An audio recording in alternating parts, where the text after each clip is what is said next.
Hey everybody, let's get rid of this. Man, I am not prepared. What is going on? Hey everybody, it is Brian Rundle, Black and White with Brian Rundle and Lana Quest. It is just me tonight. Usually it is just me on the Friday or shows after Tuesday.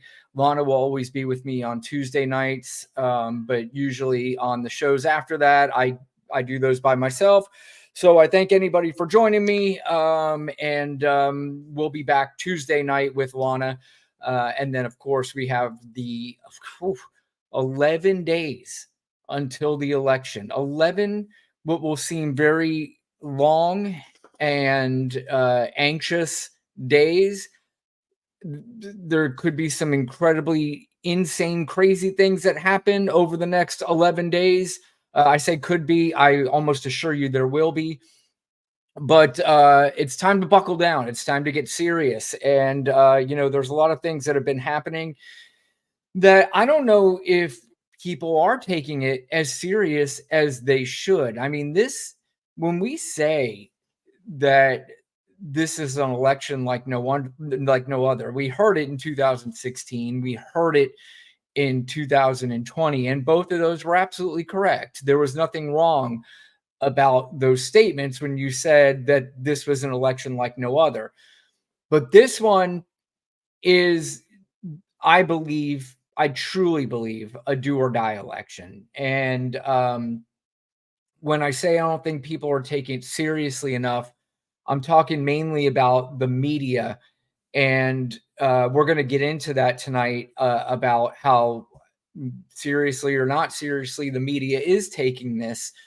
So I'm going to start the show here right now. I do have, you see my Miami Hurricanes shirt on today. You know, I'm a big sports fan. I always have something going on with my sports team. I'm a year-round sports guy. And this week is Florida State, Miami. Now, if you don't know about Florida State, Miami, I'm not going to go into the whole history because that's not why you're here. But it's always one of the biggest rivalries in all of college sports. This year, Florida State is not so good, but because it's a rivalry year, I still never count it as a victory or a rivalry game. I'll never count that as a victory, but Florida State is very bad and Miami is really good. So we should have a good game tomorrow night. But anyway, I think it's time to start the show. And we're going to start the show tonight with a dire warning from the former chief of staff, John Kelly, the former chief of staff of John Kelly with Donald Trump. Now, from all accounts, John Kelly is, first of all, by no means anywhere near a liberal or a Democrat. He appears to be a pretty staunch Republican. And by all accounts, that when this guy says something, he's a serious man. He is not somebody that has an agenda, and he's not somebody that's going to go around and lie about things. But he gave an interview to somebody from the Atlantic and recorded the interview, and there were some pretty interesting things that he had said about Donald Trump. Now, quite frankly, if you follow politics long enough, this news from John Kelly should not come as a shock to you at all. This is something that most of us probably should have already guessed or have already known. I'm also a little disappointed that John Kelly decided to do it on an audio interview just 2 weeks before the election. He was his chief of staff well over 4 years ago. And, this is something that, if it's that dire and if it is that serious, that this should maybe be a national press conference on all the major news channels. But before we go further with that, let's listen to what John Kelly had to say about Donald Trump. And the interviewer here asked him if he thought Donald Trump was a fascist. What do you think? Do you think he's a fascist? Well, I'm looking at the definition of fascism. It's a far-right, authoritarian, ultra-nationalist political ideology and movement characterized by a dictatorial leader, centralized autocracy, militarism, forcible suppression of opposition, belief in a natural social hierarchy. So certainly, in my experience, those are the kind of things that he thinks would work better in terms of running America. Again, back to this issue of democracy is complicated, messy to operate. Probably the worst kind of government there is, except for all the other ones. I think Churchill once said that. And again, our Constitution, our founding is built in to the Constitution and to the way our government operates, built in a lot of checks and balances, and didn't design the government to be streamlined and whatnot. So, but certainly the former president is in the far right area. He's certainly an authoritarian. Admires people who are dictators. He has said that. So he certainly falls into the general definition of fascist, for sure. Authoritarianism, dictators, and fascism are three words that the former chief of staff of the United States of America, this guy who has been a military person pretty much his whole life, has just described a person that is running for the United States presidency as an authoritarian, a fascist, and a dictator. Now, how anybody could not stop for just a second and realize how incredibly scary that is. Now, you're going to have detractors all over the place. I've seen them all. I've already seen them. This Chris Sununu is out of his mind, and I really wish channels like CNN and all these other major news channels, The View, whoever it is, stop having this guy on, because you're having him on and he's almost smirking. He's got this smirk on his face, kind of like, I know I'm here to troll these idiots and I already know what they're going to ask me, and watch me drive them insane with my answer. I love every second of it. We know why you're having him on. You're having him on so you can gin up anger from people that are watching, and they come back and continue to watch with their anger and angst and all this stuff. Chris Sununu is going to give you the same stupid answer. You just heard he's a fascist, or John Kelly call him a fascist. Well, I know John Kelly is a good man, but that's kind of baked in already with Donald Trump. People already know that about Donald Trump. Half the country loves the guy. What are you going to do? That's the answers he gives. And then I saw, who's the other Shark Tank guy? Kevin O'Leary from Canada, basically dismissing his comments about Hitler, which, by the way, this is another thing John Kelly had to say about Donald Trump. Let's get to the comments first about John Kelly, or with John Kelly, about what he said with Donald Trump and Hitler. He commented more than once that, that Hitler did some good things too. And of course, if you know history, again, I think he's lacking in that. But if you know what Hitler was all about, it'd be pretty hard to make an argument that he did anything good. So what would you say when he said to you that Hitler did a lot of good things? Well, I tell him that. I said, sir, if you first of all, you should never say that. But if you knew what Hitler was all about from the beginning to the end, everything he did was in support of his racist, fascist life, philosophy, so that nothing he did you could argue was good. It was certainly not done for the right reason. And but he would occasionally say that. What would he say when you would lay that out to him? You just, that'd be the end of the conversation usually. Yeah, I mean, he's got to give him a history lesson on Hitler, but Donald Trump doesn't care. He doesn't care about history. He doesn't care about truth. He doesn't care about ramifications. He doesn't care about any of this stuff. All he cares about is being in power and having people bow down to him and the adulation. And you are so great, sir. The funniest part about this is that the real authoritarian people and the real fascists and the real dictators are the ones who are really going to be running the show. It's not going to be Donald Trump. For anybody who actually thinks you're voting for Donald Trump and he's going to be running anything, you're out of your mind. Donald Trump is not going to be running shit. JD Vance, Elon Musk, Peter Thiel, Vladimir Putin. These are the people who are going to be running the country. Tucker Carlson, these characters are the ones who actually are going to be running the country. They're going to talk to Donald Trump like he's running the country, and they're going to talk to him like the old grandpa that he is. Oh, sir, you're so great. You came up with this great idea. Meanwhile, it's going to be ideas from JD Vance, Elon Musk, and all these guys. That's who actually is going to be running the country. And the scary part is that these guys are smart enough to pull things off that Donald Trump can't. Donald Trump's just too, first of all, he's too old and too out of it. Second of all, whether he's old or he's young, he's too stupid to understand any of this stuff. He doesn't understand what's actually happening.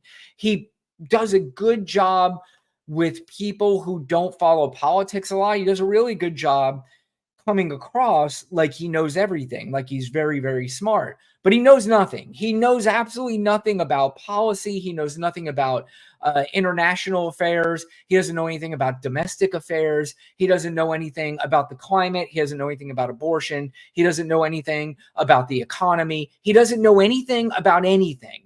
And it is shocking to me that we have enough people in this country with a minimum high school education that listens to this man and not only thinks he would make a great president, but he make a great president because of how smart he is. So it's so frustrating to listen to people talk about politics nowadays. I promise you, I don't know everything. I really don't. But I do know enough to where I can always make an informed decision. I know enough to where if I listen to somebody that does know more than me, whether I agree with it or not, I know enough to listen and then research it and find out whether or not it's true. And if it's true, then I take that in and I now could maybe reshape a way I feel about something or think about something. You know, that's too, a lot of times we always hear about politicians changing their views on things. And certainly there are politicians who will change their views because they know it will help them get votes and they may not even believe it. But there are a lot of politicians too that change their views after educating themselves, and that's perfectly fine. Whether you're a Republican, Democrat, Independent, doesn't matter. If you had different views on something before, I certainly understand it. I was for the death penalty at one point.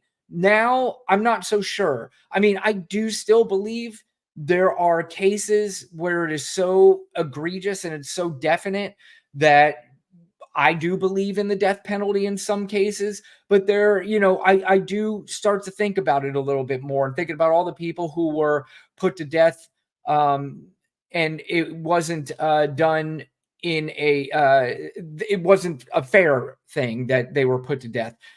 So, I mean, there's a lot of things that people can change their minds on, and that happens. But Kamala Harris had a brief press conference or a brief statement that she wanted to make about Donald Trump and the Hitler comments, and here's what she had to say. So yesterday we learned that Donald Trump's former chief of staff, John Kelly, a retired four-star general, confirmed that while Donald Trump was president, he said he wanted generals like Adolf Hitler had. Donald Trump said that because he does not want a military that is loyal to the United States Constitution. He wants a military that is loyal to him.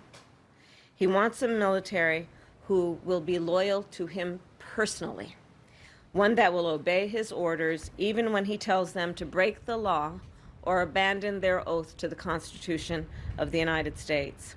In just the past week, Donald Trump has repeatedly called his fellow Americans the enemy from within, and even said that he would use the United States military to go after American citizens. So, I mean, and she goes on, there's more to that, but I mean, that's just so alarming. And this is where I'm going back to saying, I'm not sure people are taking this seriously enough. I just don't. I think people are just kind of going on about their lives and not really understanding what's happening here. They're just kind of like, oh, things are going to be the same. We went through Trump one time before. It's going to be fine. And in fact, when we went through Trump the first time, the economy was so great and everything was fine. And, if one thing we can get the economy back, which is completely insane. That's another thing I can't stand talking to people about the economy, because most people do not understand the economy. They don't understand what has happened since Obama, since Trump, since Biden, and up until now. It gets really frustrating. And, it's frustrating for me too, because when I talk like this, a lot of people are like, oh, you think you know everything. And it's not a matter of me trying to sound like a know-it-all. It's a matter of I put the work and the effort into understanding where we were when Barack Obama left office, where we were when Donald Trump was in office, where we were when Trump left office, where we were when Biden was in office, and where we are now. I put the work in. I read. I look at everything that you can look at to understand the economy and where we are now. Just for anybody who doesn't understand, the economy right now is incredibly good. It's not perfect. It is incredibly good, though. And the economy is where it was and where it's at and where it was during Trump's administration towards the end. Everything centered around COVID. Had COVID never happened, we wouldn't be talking about high inflation.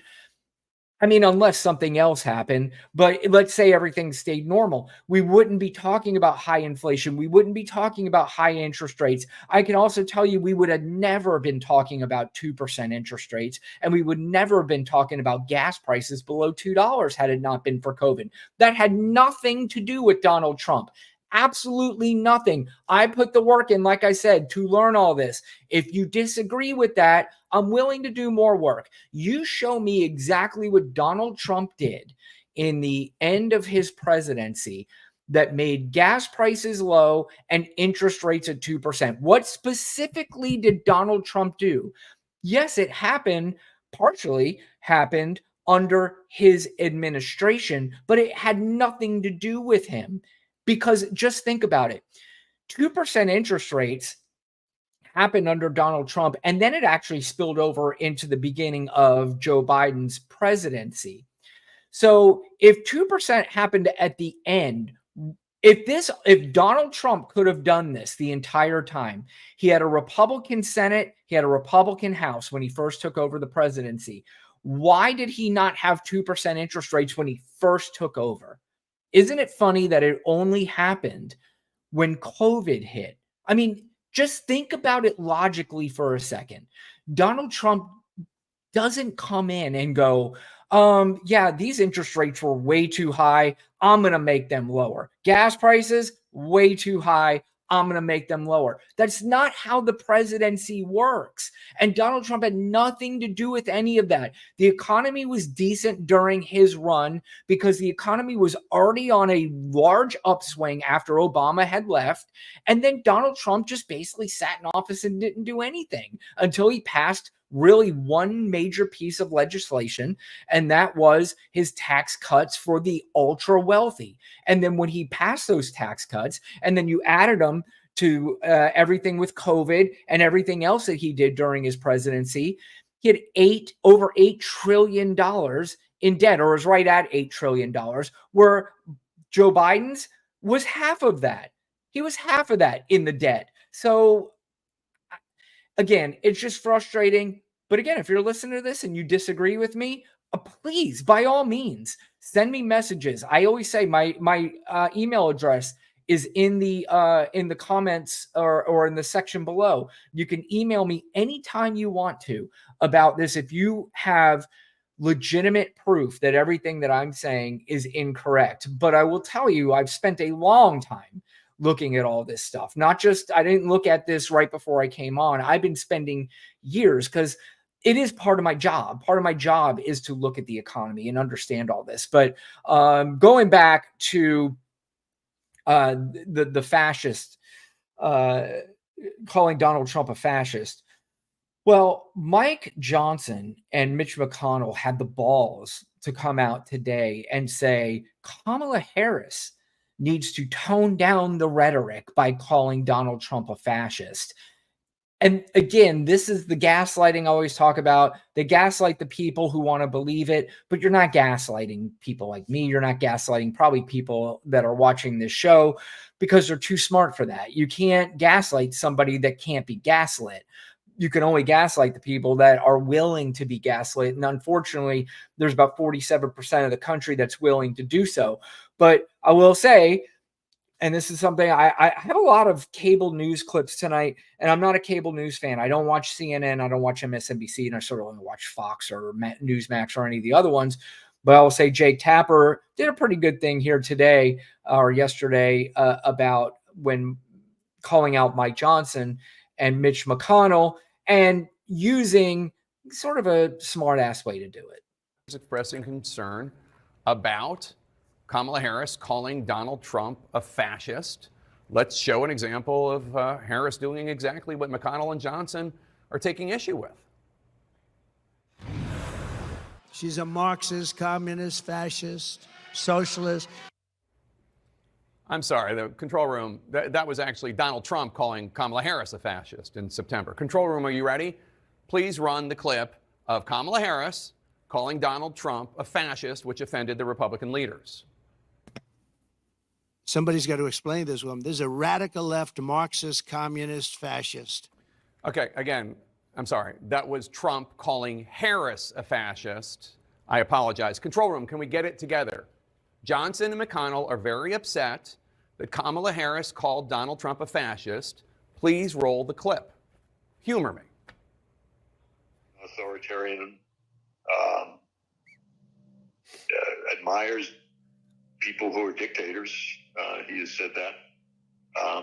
So he certainly falls into the general definition of fascist, for sure. Okay, so that was Donald Trump being called a fascist, but not by Kamala Harris. That is retired Marine General John Kelly, Trump's longest-serving chief of staff, coming to the conclusion that Donald Trump is a fascist in his view. Guys, she did say this. She said it here on CNN. Don't you have a clip from CNN? We have got to stop him, Milley said. You have got to stop him. By you, he meant the press broadly. Quote, he is the most dangerous person ever. I had suspicions when I talked to you about his mental decline and so forth, but now I realize he's a total fascist. Okay, so that was from CNN, but that was me reading a quote from former Joint Chiefs of Staff Chairman General Mark Milley, who Trump appointed. Milley calling Trump a fascist in an interview with Bob Woodward. That wasn't Harris calling him a fascist. Control room, come on. I know we have this clip somewhere from CNN. Come on, show it. Do you think Donald Trump is a fascist? Yes, I do. Yes, I do. Thank you. My control room going a little bit rogue there and making a point, perhaps. And you get the point as well. You know, and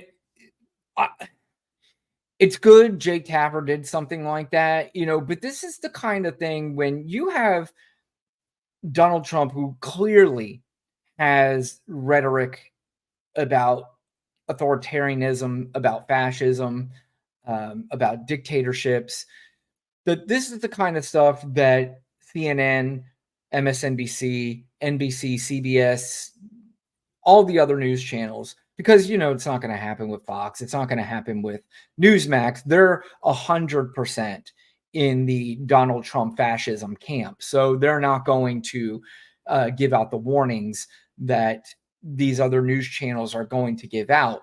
But the problem with these news channels, and this is basically the start of the next segment, is these news channels are playing the both sides things way too much in a time where this is way too seriously. We're way too serious. We cannot compare Kamala Harris to Donald Trump. We can't compare Joe Biden to Donald Trump. We can't compare really anybody to Donald Trump and what he wants to do to this country. And I truly believe that if Donald Trump wins and they win the House and they win the Senate, this country will never be the same. And it'll be something that you will look back and wish you did more. The people who vote for Donald Trump are going to look back and wish that they never have done it, because it's going to be very, very, very bad. Because as I said, it's not Donald Trump that's going to be running the show. It's going to be the Elon Musks of the world. That's really this Elon Musk. I mean, if you didn't see it, in the Wall Street Journal just did a big report on how since 2022 he has been in regular contact with Vladimir Putin. If that doesn't at least raise some sort of red flag for you, then you're just not paying attention to what is happening and what is going on. Elon Musk, Peter Thiel, if you don't know who Peter Thiel is, he was one of the founders of PayPal with Elon Musk. And he gave tons of money, funded J.D. Vance's campaign when he was running for senator in what state was he in? Ohio. So these people have a huge interest in Donald Trump winning, but not for Donald Trump. They have a huge interest in winning for J.D. Vance. J.D. Vance will be the president of the United States, the de facto president for the most part. They're not going to push Donald Trump out. They're going to use Donald Trump as the empty-headed vessel and fool that he is. But it is going to be J.D. Vance who is going to be running this country. And if you haven't familiarized yourself with J.D. Vance and the incredibly crazy things he says about women, what he says about families, and all this crazy stuff, if you're not familiar, I'd familiarize yourself with it really quick. If you haven't voted yet, and you haven't, if maybe you're like, I don't know if I'm voting or not, I don't know who to vote for. It's hard to express just how serious this is, but I do want to get into this both sidesism that the mainstream media is doing, because that's who we're calling out, not the right-wing propaganda media, because we already know who they are. They are Donald Trump sycophants who are doing everything they can to make sure Donald Trump gets elected. But the mainstream media, they're not sycophants for Kamala Harris. They're sycophants for money, and they're sycophants for viewers, and they're sycophants for clicks and views and stuff like that online. That's what they really care about at this point. And they're kind of rolling the dice going, you know what? I think Kamala is going to win. Let's keep our fingers crossed, because if she doesn't, we might be in trouble. And I don't even think that they realize what could happen to them if Donald Trump and a J.D. Vance gets into office. But the first clip, Kamala Harris did a town hall the other day, and a bunch of people were supposed to ask her questions. And the reason why, by the way, Kamala Harris had to do a town hall on CNN is because on this particular date, what was scheduled was supposed to be the second debate between Kamala Harris and Donald Trump. But just like the big wimpy pussy that he is, Donald Trump backed out of the debate because he knows it would not have worked out well for them, because he saw the first one.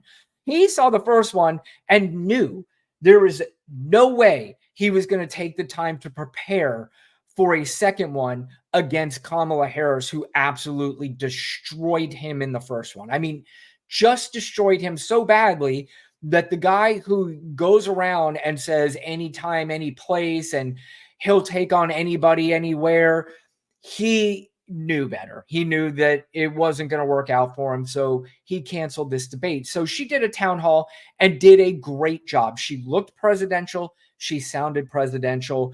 And the people in the audience who asked her questions, they were asked afterwards, did she do well? Did she win you over? And most of the people that they asked said, yeah, she really resonated with me. But if you listen to the panel afterwards, like Dana Bash, she's going to tell you her opinion and the opinions of people who reached out to her, whoever these people are. I'm hearing from people who I've been talking to, and that is that if her goal was to close the deal, they're not sure she did that. And, you know, some people have asked, is she being held to a different standard? Maybe, but that's maybe the world that she's living in. And maybe the world she's living in, and the reason why she's living in that world is because of you, Dana Bash, and it's because of CNN and the mainstream media that are doing this. All right, so Kamala Harris, is she really answering questions? Is she winning over voters? And Donald Trump, I mean, he's wacky, right? He's just crazy. We already know how crazy he is. The fascism stuff, I mean, we already know that that's how he is. But Kamala Harris, I mean, is she really telling the American people about her policies? But Donald Trump, I don't even know. I can't think of one policy of Donald Trump. I can't think of anything that he resonates with the American people outside of the hatred and racism that people have in them. But other than that, like I said, this thing that we're going to do where we're going to compare these two like they're normal candidates and they're both the same thing, and we got to kind of, you know, parse through the differences between Donald Trump and Kamala Harris, all in the name of fairness. Right now, fuck fairness. I don't give a fuck about fairness. Right now, it is a dangerous time in this country. And if we're going to continue down this path of, you know what, I don't know, we got to give both of these people a chance. I think the people at CNN, NBC, CBS, ABC, they're all smart enough to understand what's going on. But unfortunately, they're allowing it to happen. And whoever it is that's allowing it to happen, whether it's the very top people, whether it's them personally, I don't know. But it's you know, it's game time and it's time to get really serious. Here's Jake Tapper responding a little bit and at least coming to the defense of Kamala Harris. You know, it strikes me what's interesting about the moment we're in right now is that we in the media are treating Vice President Harris like we treat a normal politician, and we're critiquing her answers, and we're talking about, well, she could have said this differently, she could have said that differently. Meanwhile, the Republican nominee literally is talking about liberals being the enemy within, talking about using the military to go after these people. His defenders say, oh, no, he's talking about going after illegal immigrants, or he's going after mobs in the street. And Trump will say, no, no, no. I mean, going after the Pelosi's, going after Adam Schiff, going after Democrats. And these campaigns are in two different universes. Yep. Again, I kind of go back to the reason why they're in two different universes is because of you guys. Not necessarily CNN only, but the mainstream media. That is the exact reason why they are in the same universe, because you guys are allowing this to happen. There is no universe where Kamala Harris and Donald Trump are the same candidate, and we just have to figure out the differences, their policies. One claims he wants to be a dictator on day one. The other one says she wants to help the middle class, small businesses, child tax credits, and people getting their first homes. Donald Trump says he wants to be a fascist. He wants to take all immigrants and kick them out of the country. You know, this is an unhinged psychopath. And unfortunately, we have an election coming up that's close enough. Now, the good news is, if you listen to me, you know, I've always said on this show, Kamala Harris is going to win. I have really no doubt about it. She's going to win this election. But up until then, the fact that we are even having a discussion that Donald Trump could win tells me that the possibilities of a country later on down the road, even when she wins, there's still a possibility that we could get there if we don't straighten our shit out and get our media straight and start to educate people more. Like I said, we've gone over 4 years now with the American public being so undereducated about how the economy works and where the economy is now. And even our own politicians, the Democrats, are afraid to talk about how well the economy is because it's baked into the head of the people that no, Biden and Harris made grocery prices go up, so don't even dare try to tell me that the economy is good. So they can't explain to people that this is why the grocery prices went up, even though I heard Kamala Harris say it finally, that the reason why these prices went up after the pandemic, supply chain issues happen. Supply chains issues happen, supply is low. Since supply is low, they raise the prices to make up for the loss of profit. But when the supply chain straightened out, they were able to start to get prices back. Guess what happened? They didn't lower their prices because Americans were still paying the price. They didn't give a shit. So what she says is, I want to put an end to this price gouging. When we have something like a pandemic, we can't just jack up prices just to jack up prices and make record profits, that's exactly what they were doing. Now, there's going to be, you can analyze things and go, look, I have to raise some prices because our supply is really low. And if I don't, then we're going to lose our business.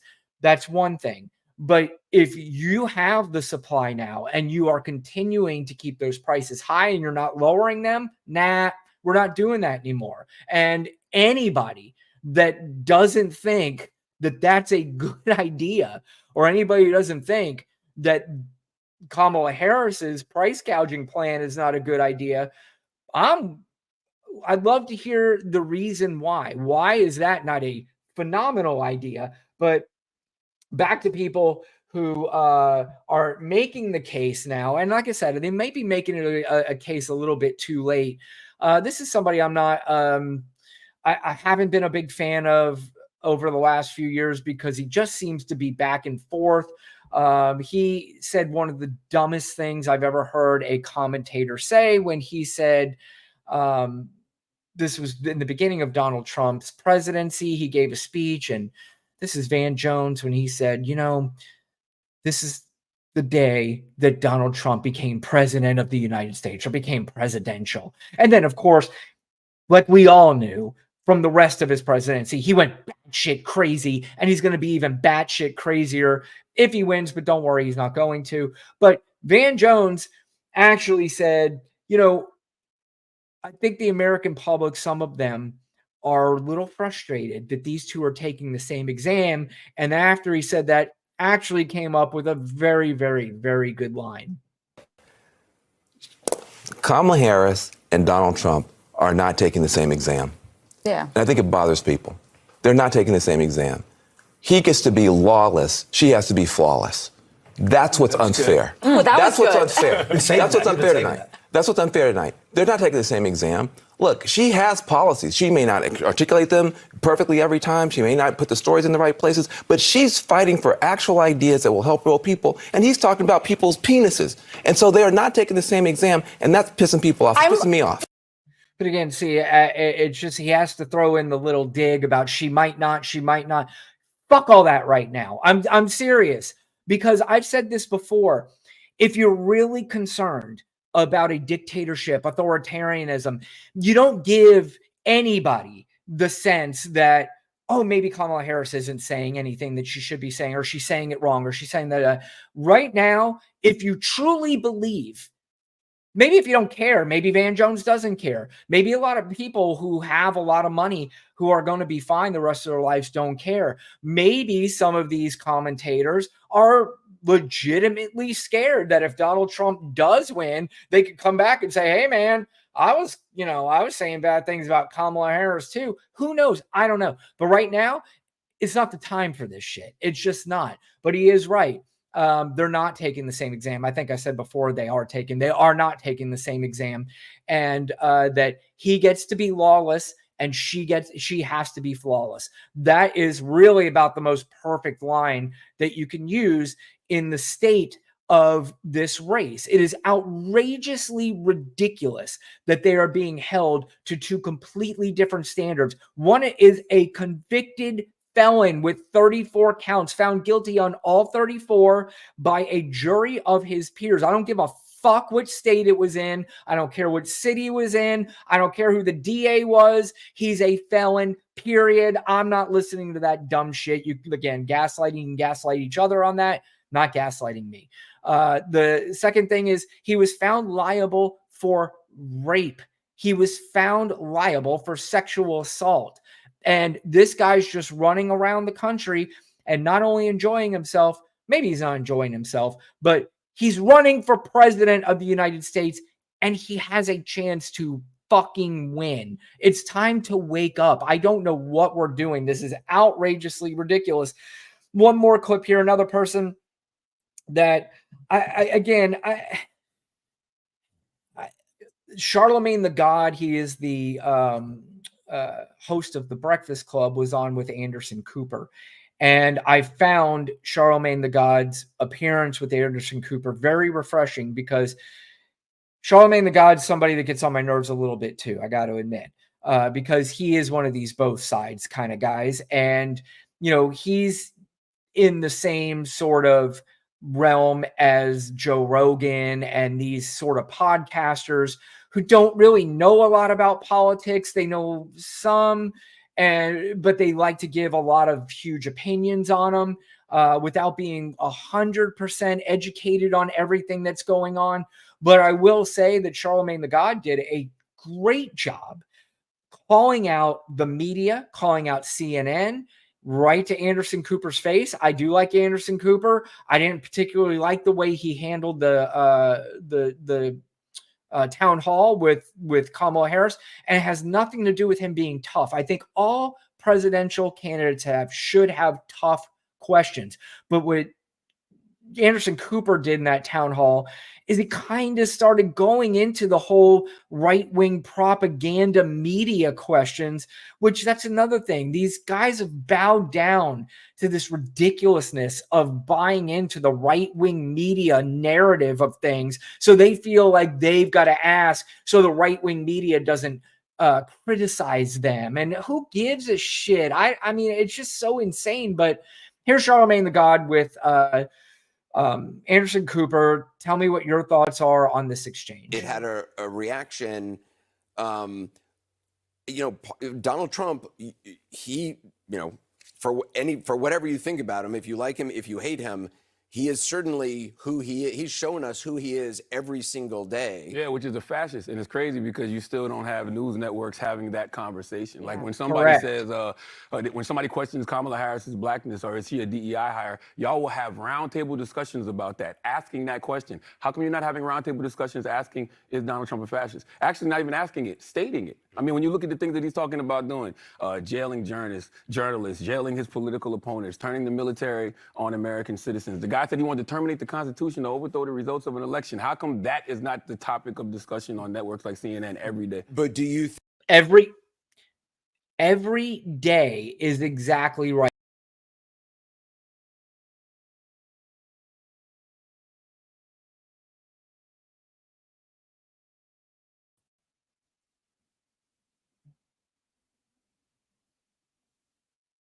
Hold on. Am I here? Okay. Sorry, I said something about my audio. But yeah, I mean, quite frankly, like I said, if anybody thinks that this is as serious as maybe I do, and as serious as I know that they know it is, these are the kind of things that really should be talked about most of the day. But, you know, what I see on CNN clips are roundtables with this Scott something, this character who everybody can't stand. And they're just letting these people come on there. And again, I'm okay with another side of things, but I'm not okay with, there's not another side to Donald Trump. There's not an argument you can make about this man to where people can rationally and logistically say, You know what? I never really thought of it that way. If your argument every time is, well, Donald Trump is who he is. I mean, he says some wacky things and, yeah, he's going to talk about Hitler, but, what about the price of eggs? No.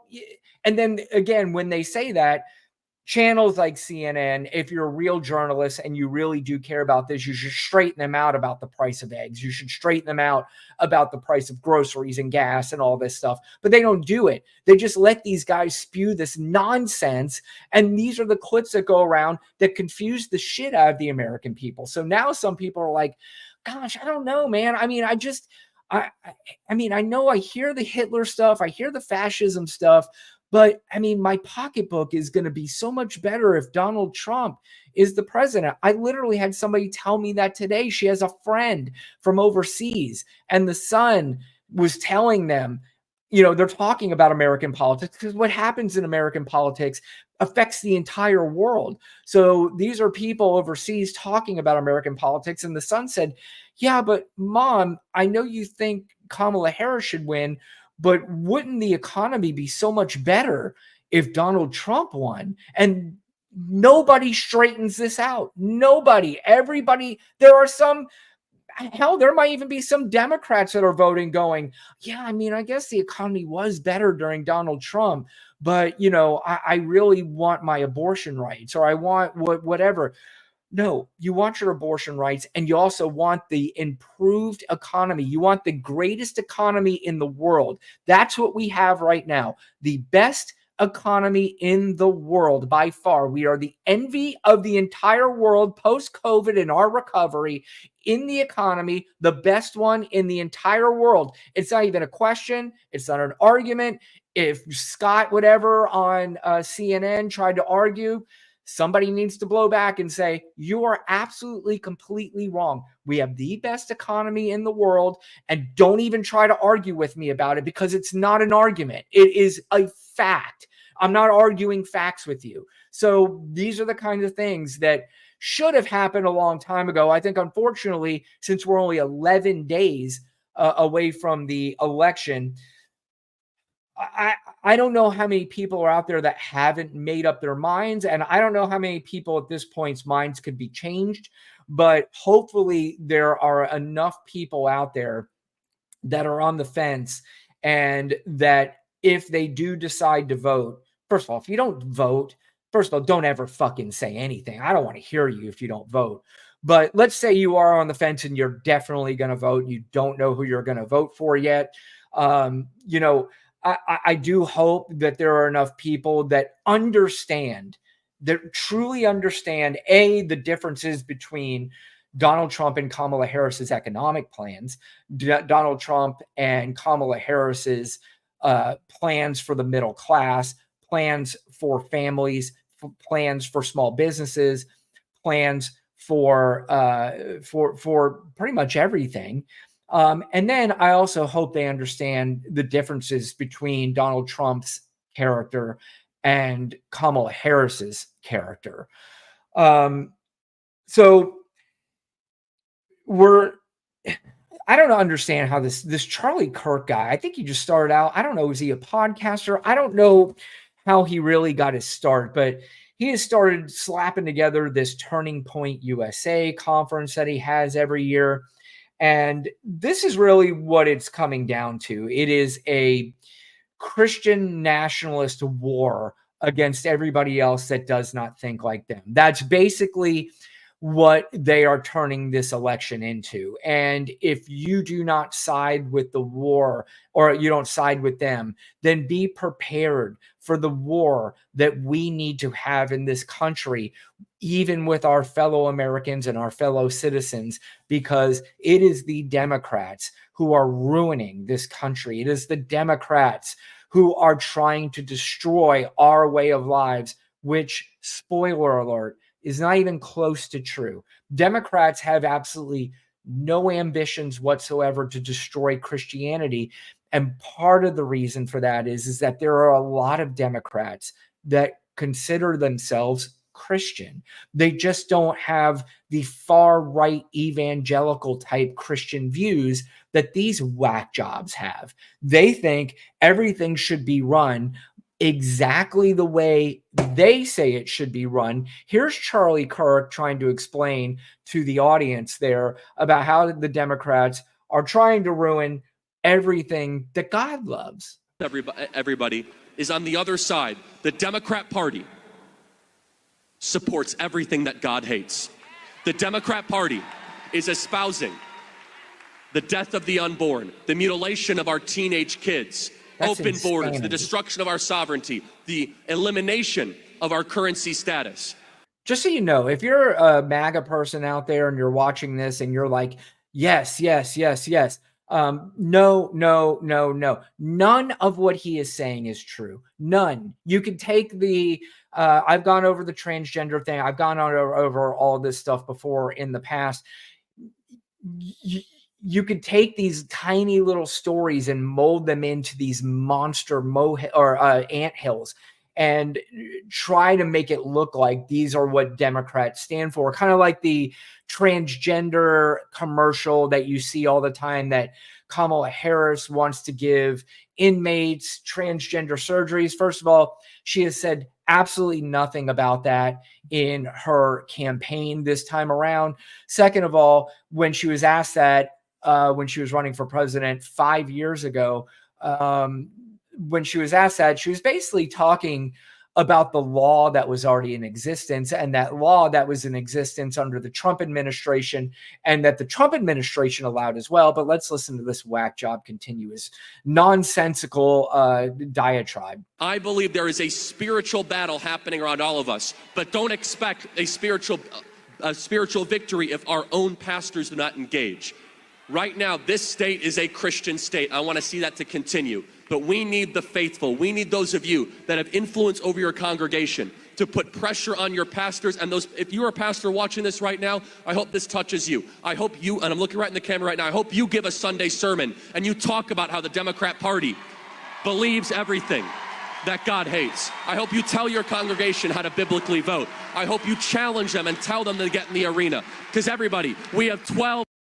So I want to explain that in my estimation, my view may be wrong, but I think this is the reason, one of the reasons why you're starting to see people going to church less and less. They want to be preached to about Jesus and God and the Bible and the things that make them and their family better people. They don't want to be preached to about religion. Now, some people obviously do, and they go to church now, and church is now synonymous with who you vote for. It's not just who you worship, it's who you worship and who you vote for. And right now, those are kind of crashing into each other. You worship who you vote for now in the church. And this is why I think you're going to have a lot of people who are like, yeah, I mean, I love God and Jesus, and I'll go, and I'll kind of,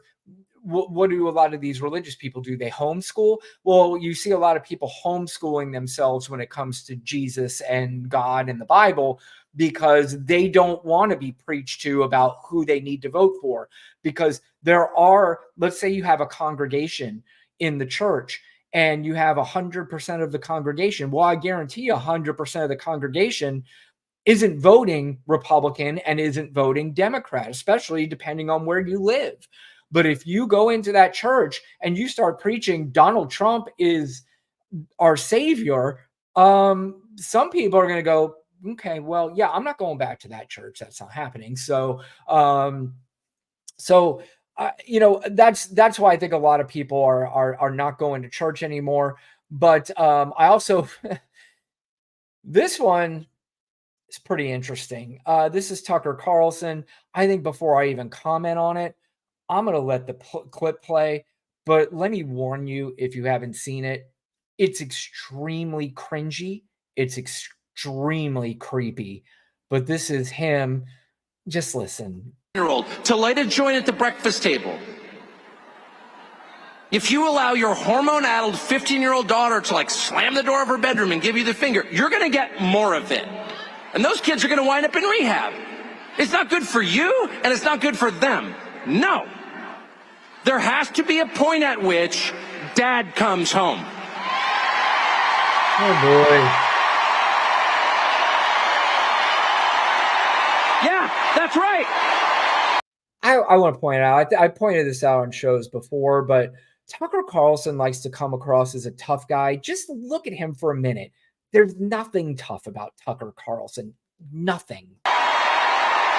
Dad comes home. And he's pissed. Dad is pissed.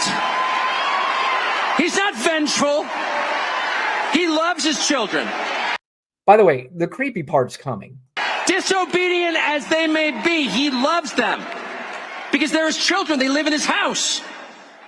But he's very disappointed in their behavior. And he's going to have to let them know. He's going to have to get to your room right now and think about what you did. And when Dad gets home, you know what he says? You've been a bad girl. You've been a bad little girl, and you're getting a vigorous spanking right now. And no, it's not going to hurt me more than it hurts you. No, it's not. I'm not going to lie. This is going to hurt you a lot more than it hurts me. And you earned this. You're getting a vigorous spanking because you've been a bad girl. Right. And it has to be this way. It has to be this way because it's true. And you're only going to get better when you take responsibility for what you did. That's not said in the spirit of hate. It's not said in the spirit of vengeance or bigotry. Far from it. It's said in the spirit of justice, which is the purest and best thing there is. The one thing that when I watch that and I see the crowd and you hear a lot of them cheering, and a lot of them, you can hear women in the background cheering that, which is, I'll tell you why that's scary in a minute, but what I hope in some of that, what I picture is somebody going, hey, let's go to this Turning Point USA thing. Let's hear some of the speakers.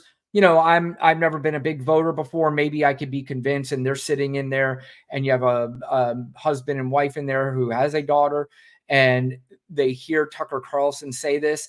I just hope that they looked at it. I said, all right, honey, we got to get the hell out of here. This is fucking weird. This is weird as shit. But, you know, going back to the women in there that are clapping and cheering this insane nonsense. This is part of, you know, I hear people asking a lot, how is this election so close? And it goes back to the Reagan administration. So the Reagan administration figured out two things. They figured out, one, to go after white men, blue collar men. And you basically tell them, hey, one day you could be rich just like us. You just need to work hard, and you can't mooch off the government like some of these other people. And basically what they're talking about are black people and other minorities. And so got into the heads of a lot of white people. And so it made them angry that I'm working hard and all my tax dollars are going to these moochers. First of all, the money, any of our tax dollars that go to special interests like that is barely anything. I mean, it's almost nothing to entitlements. Basically, it barely goes to none of your money. Basically, none of your money goes to it. It's very, very little. But that was one thing that they did. The second thing that they knew was to go after the evangelicals, and especially back then, the man ruled the house. So if you got the evangelical men in the house, they knew how they dominated the women in that house. So now you've got the evangelical male vote and the evangelical woman vote. And this continues to this day. You fast forward now to a propaganda media like Fox News and Newsmax and all these podcasts and websites that you can go to. They have taken the whole Reagan model and put it in, I mean, with a turbo overdrive into warp speed, whatever it is you want to call it.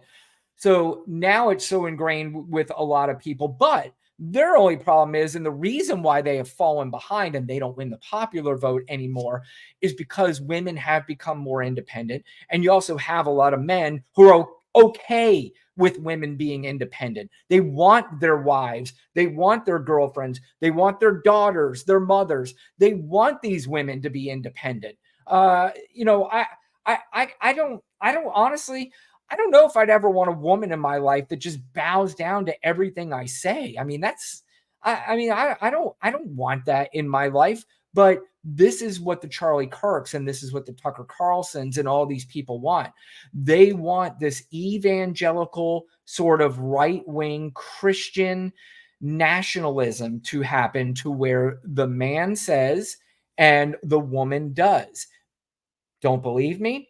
Well, here's some nut job. I don't really know who this is, but he's on a podcast, and I really didn't take the time to know who he was, and I do apologize about that. But here is this guy talking about the repealing the 19th Amendment. This is what he wants to do, and this is what these people like Tucker Carlson and Charlie Kirk and all JD Vance, this is how they want America to be. I think the 19th Amendment should be repealed. I think that because, well, first and foremost, because I'm a Christian, you know, and that is the Christian position. Oh my gosh, that you're saying that? Yes, that is the Christian position. I mean, I was just listen to how defiant they are about all of this stuff, and this defiancy is what is really ginning up their anger towards this. And what they're doing is they're trying to use their defiant nature to talk to people that they know will go out and try to cause harm to anybody that goes against what they want to have happen. But I guarantee you, you know who's not going to go out and fight this fight? This guy, Tucker Carlson, all those other pussies. They're not going to do it. They're going to try to sucker you people into going out and doing it while they laugh at you and hope that you win this war. Repealing the 19th Amendment, just for the record, it's not just trying to take away a female vote, but it's trying to say, no, there's a family vote. Right. There's a household. And it's like, well, where do women get their voice? Well, where women get their voice is from their father, from their husband. If they're not married, it's from their father. If they're not married and their father is dead, it's from their brother, it's from their uncle, it's the men in their lives that love them. Why is he holding that phone up? What's the deal with that? But I mean, I don't know if he's reading anything, but that's crazy. That's insane, crazy talk that he wants to abolish the 19th Amendment. We're in the year 2024, and we have people talking about abolishing an amendment that allow women to vote. And he doesn't want it. He doesn't think that that is appropriate anymore because the man is the one that tells you how to vote in the family. So, you know, you don't have a voice unless you have a man in your life is basically what he's saying. And if you have a man in your life, then you get to sit home and you get to, you get to take care of the 6, 7 kids while I go out whenever I want to, and I go out and cheat on you, because that's what a lot of those guys do 100%, because they think that that's what you're supposed to do as the man. You go out, you do whatever you want, the woman obeys, and if they step out of line, then whatever punishment it is that they deem necessary for you is what you're going to get. And boy, it sounds alarmist, and this is the kind of America they want. Now, if somebody were to say to me, hey, I went into a time machine, Trump won, and they won the House, they won the Senate, I got good news for you. None of that really happened. I don't care. I'm not willing to take the chance. I don't think any woman should be willing to take the chance. I don't think any real man should be willing to take the chance that something like this could happen. And they're telling you, they're explaining to you what they want to have happen. So, I mean, what else do you need other than their own words saying it? But, you know, we're in a world now where people say things and you just go, well, I don't know. I mean, you know, but will my eggs be less or my milk? And you're just like, oh my God, you guys are just out of your fucking minds. But anyway, speaking of strong, intelligent women who are going to win the election in just 11 days from now, Kamala Harris was on with Hallie Jackson and did an interview. This is another thing. They keep talking about how Kamala Harris doesn't like to answer questions. Well, she answered some questions pretty damn directly here. This one, about uh, she's asking about compromising on abortion, and here's what Kamala Harris's answer was. So, is a question of pragmatism then, what concessions would be on the table? Religious exemptions, for example, is that something that you would consider? I don't think we should be making concessions when we're talking about a fundamental freedom to make decisions about your own body. To Republicans like, for example, Susan Collins, Lisa Murkowski, who would back something like this on a Democratic agenda if, in fact, Republicans control Congress, would you offer them an olive branch, or is that off the table? Is that not an option for you? I'm not going to engage in hypotheticals, because we can go on with a variety of scenarios. Let's just start with the fundamental fact. A basic freedom has been taken from the women of America. The freedom to make decisions about their own body. And that cannot be negotiable. By the way, if people say that Kamala Harris doesn't answer questions, if those questions are hypotheticals like that, I wouldn't answer them either. I mean, you don't answer. First of all, you answer those questions when you're the president of the United States. Right now, she is running for president of the United States, and you don't answer hypothetical questions of, Lisa Murkowski and Susan Collins. They might be down for this. And it's just like, lady. I mean, this is a ridiculous question. I know these interviewers don't have the easiest job in the world, but I mean, really think about the questions to ask these candidates. First of all, Donald Trump's not even taking questions like this. He refuses to take questions like this, which should be a disqualifier on top of all the other things that I've named already. But he will never take questions like this. He will sit down with softball interviewers who shake their head yes at him and say, you are just the most amazing man I've ever seen in my entire life. Here is Kamala Harris being asked about whether or not she will pardon Donald Trump. Entirely possible that the federal court cases against the former president will continue on. He is, of course, facing those felony charges. Would you consider, if you win and he's convicted, a pardon for former President Trump? I'm not going to get into those hypotheticals. I'm focused on the next 14 days. But do you believe, is there any part of you that subscribes to the argument that has been made in the past that a pardon could help bring America together, could help unify the country and move on? Let me tell you what's going to help us move on. I get elected president of the United States. One of the things you've talked about is having... Yep, that's exactly right. That's how we move on, is that she wins, and then we can end this nonsense. Because if she does win, Donald Trump, his entire career, his entire life is done. It's over. There is no more of this ridiculousness as far as him running for president ever again, or him being anywhere near the political atmosphere. Even in the peripheral, he won't be around because nobody will take him serious anymore. J.D. Vance will drop him.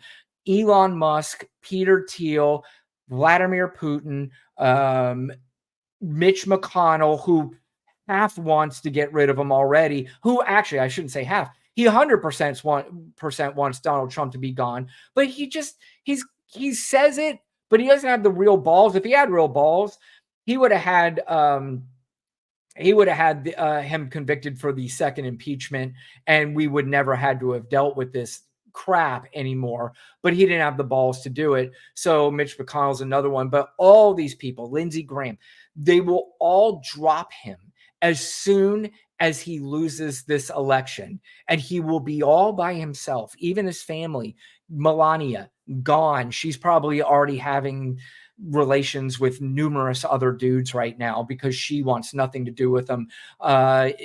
Ivanka, she really, for the most part, is nowhere to be found. Those two dumbass sons will hang on for a little bit, but who knows where they'll go. But for the most part, politically, everybody will drop him because he's no longer useful. He will no longer be useful to them. And they will patronize him for a little bit after the election is over, and they will go out and talk about the witch hunts and the Democrats locking up his political opponent and all that nonsense. But once he is locked up. And by the way, don't forget, after the election, just weeks after, he will be sentenced for his trial in New York, the one where he is a 34 count felon. He is going to be sentenced, and whether or not it's going to be jail, who knows? I did hear Anthony Scaramucci make a pretty decent point. He doesn't think Donald Trump is going to raise a lot of fuss if he loses. I still disagree with that. But the reason why he said he wouldn't is because of the sentencing, that if Donald Trump does raise a lot of fuss and gets a lot of people angry and gets people to try another January 6th type event again, that he absolutely 100% will go to jail. And the judge for 1 second will not hesitate to throw him in jail. And Donald Trump doesn't want to go to jail. But Donald Trump's also somebody that thinks martyrism is something that would help him, and that people will maybe break into the jail, and that's how insane and crazy he is, that people will break into the jail and release him anyway. Who knows? I don't know what's going to happen, but anyway, last few clips here we talk about. So this is what I was talking about when I say they will patronize Donald Trump. You could almost hear it in JD Vance's voice here that he doesn't even want to go through these motions of patronizing him. But he did a town hall with Chris Cuomo, who is somebody that I never liked. I didn't like him when he was on CNN. I just thought he was a pompous, arrogant idiot. I did not like him. I just didn't like him. But for some reason, he's hosting a town hall on what News Nation. This is where a lot of these people who were in news on what many would consider real news channels, this is where they go to die. Chris Cuomo, who had allegations against him, so News Nation takes him in. Mark Halperin is another one, had allegations against him, so News Nation's the perfect place for him to find a job. So if you sexually assault anybody and you're a journalist on a real network, or what people consider a real network, then this is the place for you to go. But this is incredibly cringy. I've used that word a few times, but these people are cringy. They just are. And this is Donald Trump calling in to JD Vance's town hall. And the right now from former President Donald John Trump. He wants to weigh in. Mr. President, I know there's a little bit of a delay. Can you hear us? And what is your question for the senator? Well, I can hear you, Chris, and I do have a question, and I think it'll be quite an interesting one. The answer should be easy. How brilliant is Donald J. Trump?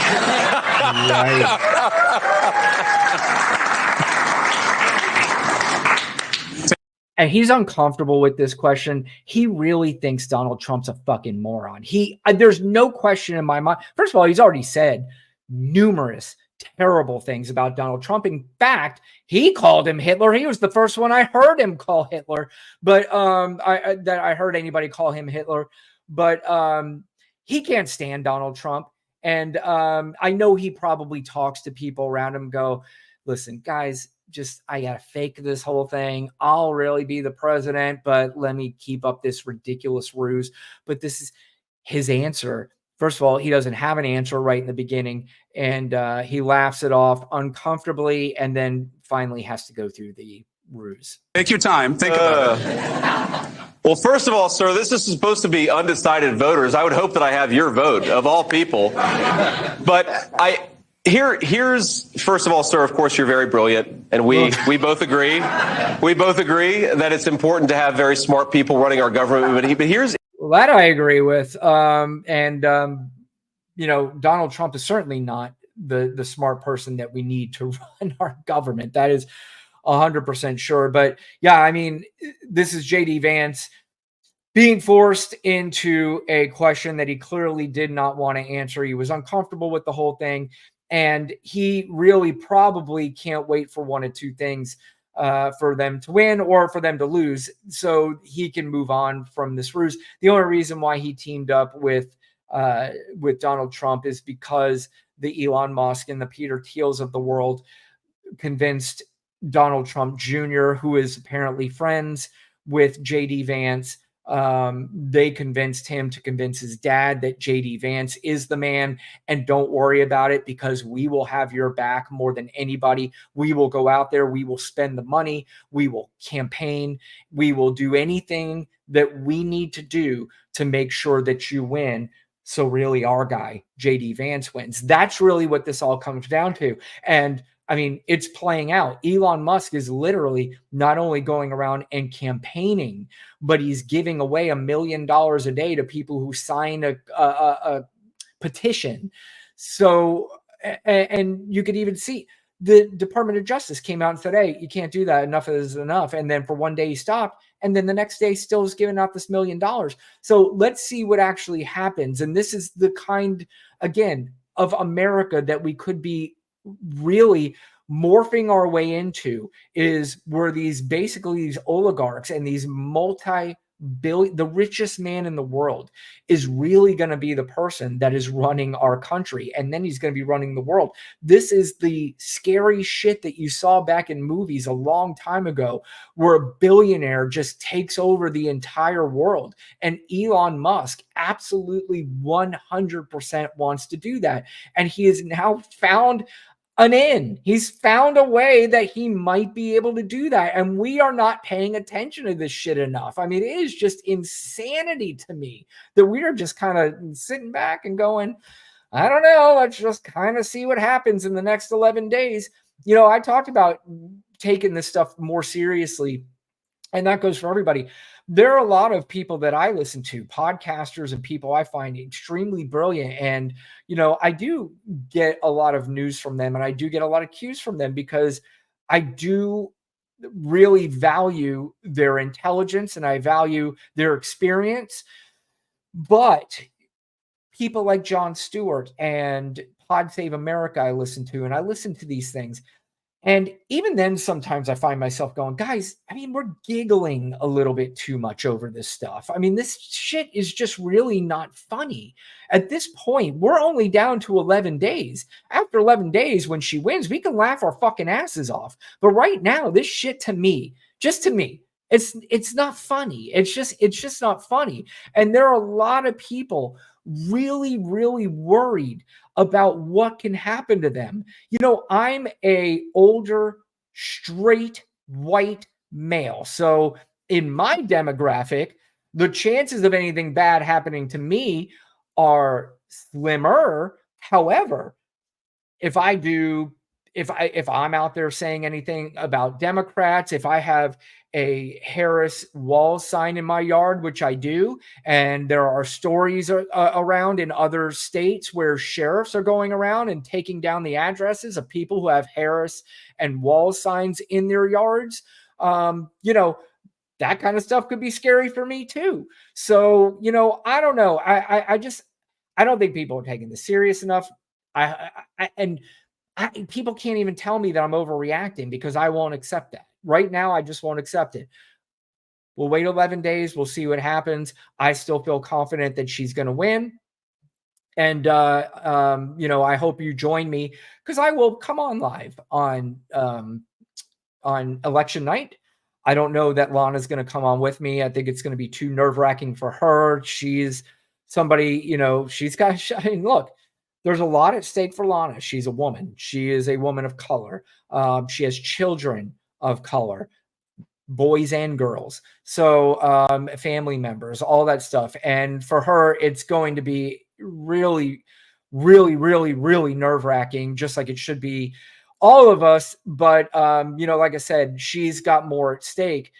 So her joining me on that night probably isn't going to happen, but, you know, maybe she jumps in for a little bit here and there.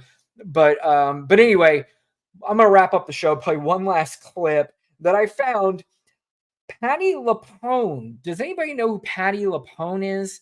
I barely knew who she was, and I know she's a very famous on Broadway type person. And I think the only time I've ever heard her name, I might have heard it in passing because I know she's probably, I think she's one of like the most famous Broadway people. but I've heard her name in passing as well because there have been clips of her. Like, she doesn't fuck around in her shows. Like, if people are filming and they say no filming, she will stop the entire production and start yelling at people in the crowd. I think there was somebody that didn't have their mask all the way down. She went off on them in the crowd. So she's a pretty feisty person, and especially when it comes to things that she does not appreciate very much. Well, for some reason, she was asked in an interview whether or not if Donald Trump showed up to one of her shows, and her response made me a really big fan. I like I said, really didn't know who she was, but now I'm a gigantic fan. And if you don't know who she was and you don't like Donald Trump, maybe you'll listen to this response and you'll be a big fan as well. President Trump come see your show? Well, I hope he doesn't, because I won't perform if he does. Really? Really. Tell me why. Because I hate the motherfucker. How's that? Beautiful. And I love when anybody ends a sentence with "how's that?" That's a door closer right there. I mean, a door slam in your face. The "how's that" ending for anything that you say, especially after motherfucker. You say motherfucker and then you say "how's that?" That is about as perfect of a combination as you can possibly get. I love it. I love Patty now. Like I said, I didn't really know who she was prior to this. Now I do. And she's got a huge, huge fan in me. So, but anyway, I thank anybody that joined in tonight. Please like, share, subscribe to the show. I really appreciate subscriptions we need. I'd really appreciate that. If you like the show, that also helps.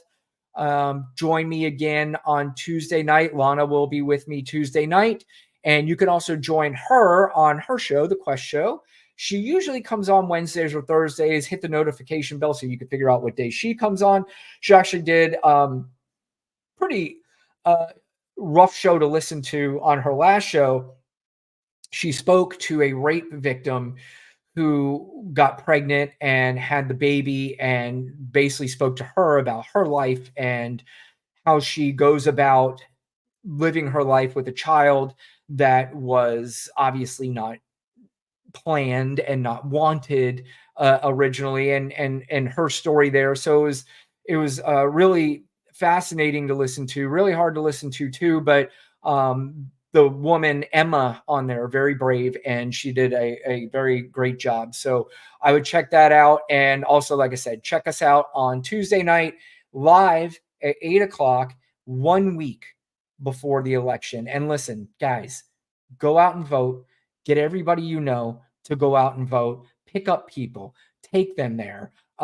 Make sure that you explain to some people who might be on the fence why this is it's a lot more important than any other time that they have voted in their lifetime. And let's just hope that this is the last time we say this is by far the most important election we've ever had in our lifetime.